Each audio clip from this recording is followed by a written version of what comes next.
Кудайдын чакырыгы. 9 март.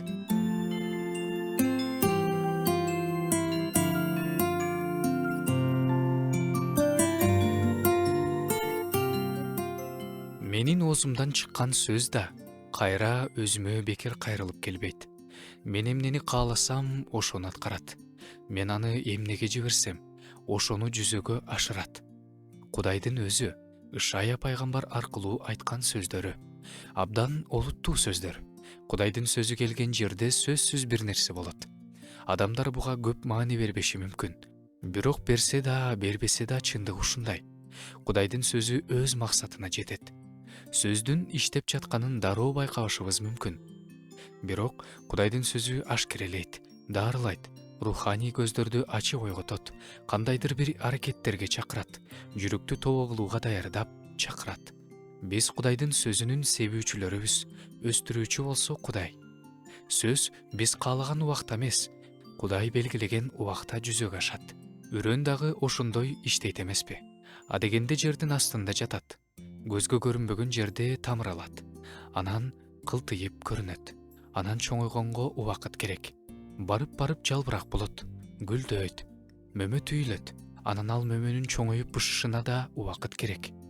Кээде Кудайдын айтылган сөзү 1 жылдан кийин, 5 жылдан кийин, адамдын жашоосундагы эң керек учурунда жемиши менен келет. Бизден тил алчаактык талап кылынат. Септеген убакта сээп коюшубуз керек.